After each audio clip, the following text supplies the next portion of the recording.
Welcome everyone. Have a look around and let's see what you may find today. Today we'll have a bit of a closer look at you and yourself. That odd thought process within you that on some level seems that it should not be there. Okay, so you have all probably wondered at some stage, what are all these thoughts thinking at me? What are all these voices talking at me? What is this force I feel constantly pushing and pulling at me? What are all these conversations, arguments and fights with myself?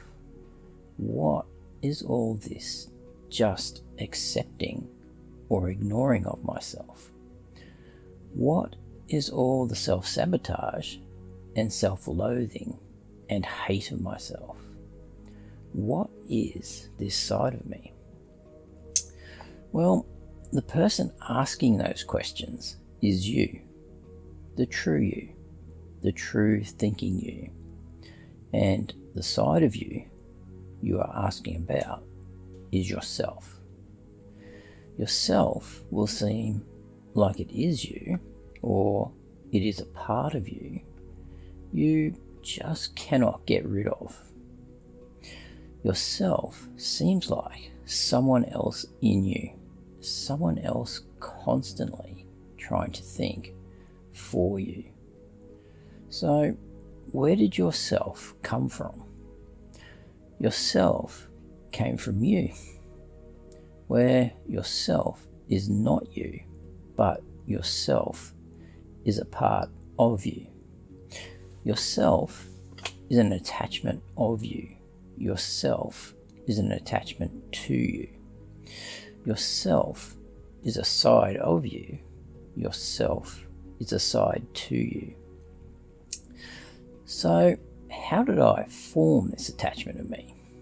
Well, you were influenced to by the influences in your life, by other people telling you who, how, and what to be, and by you being shown what is of worth and who is of worth, and you looking to find a worth by being what is of worth. So you built yourself. You built yourself out of what needed to be done when it needed to be done and how it needed to be done. The rules to thinking when thinking with influence, where the rules to influence are the only thinking you can think. So how did you actually build yourself? Well, it started by someone saying, you need to be like this. So you thought, okay, I need to be like this. I need to think these thoughts to be like this. And every time you needed to be like this, you thought what needed to be thought to be like this. And you started to think through yourself. You making yourself do the thinking to be like this. So over time, more be like this and more do more this was told to you. And you further built yourself to do more be like this and do more do this. And it became easier to get yourself to be this and to do this as you became better at inserting the thinking required at the time, until you had yourself to the point that when this certain thing happened, yourself became like this and did this without you having to remember to make yourself to be like this and to do this as much as you used to. Your self's thinkings just started to slip the right be this and do this into place whenever the situation came about that needed it. Yourself was becoming more automated with what it knew it needed to do, and you more started to just monitor what yourself did, and over time you just let yourself do what it had to do. But in doing so, yourself was now thinking more for you.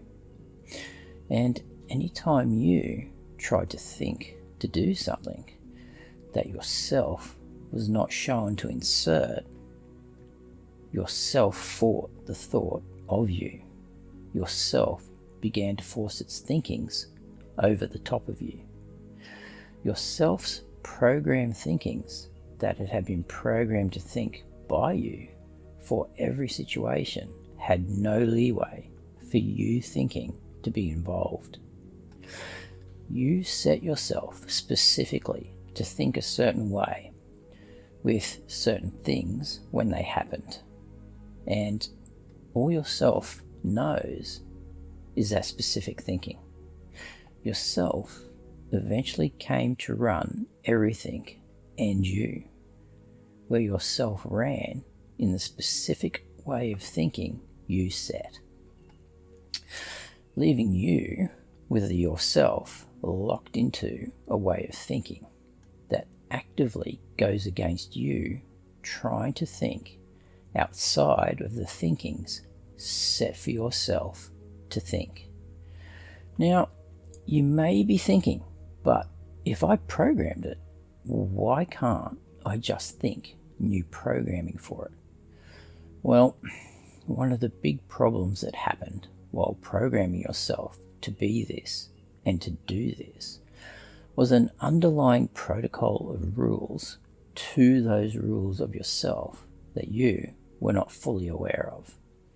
So to change the be this and do this rules, you have to change the underlying rules of protocol to the rules of be this and do this, which are based on worth from being this and doing this. The feel good and the self-worth you felt when you could be this and do that, and the feel bad and the worthless you felt when you could not be this and could not do this very well or not at all. And that feel good and self-worth locked you into be this and do this. The be this and do this becoming just the tools to the mechanism of attention, of worth, of feel good, and of self-worth. That became further locked in by need, want, and fear. That became encompassed by you being someone and not becoming no one. Because the someone you are now and the someone you want to be are all reliant on the someone you can make yourself be. You basically instructed yourself with the thoughts, I want to do this to feel this. I want to do what makes me feel this. So, yourself not only had the specific instructions to what yourself was to do in a specific situation, yourself was also taught to look for everything that would give you a feel. So yourself became somewhat autonomous and not only did the specific things, but also looked to incorporate new things that yourself would apply similar specific rules to think to. So now the underlying thoughts of I want to feel this to the things that you do to become this now lock in what is done. So you just thinking to change what is done conflicts with the underlying thought of this is done for this feel, this is done to be this someone is now me, and that someone of you is built from and locked to attention, worth, self-worth, feel good, need, want, and fear, which is what needs to be changed for you to be able to change you outside of yourself. Yourself is set to all these levels of thought, and there is no free thinking to them. They specifically work to rules of thinking set for them to think within. So, for you to think freely, you have to remove all the obstacles to free thinking that you set.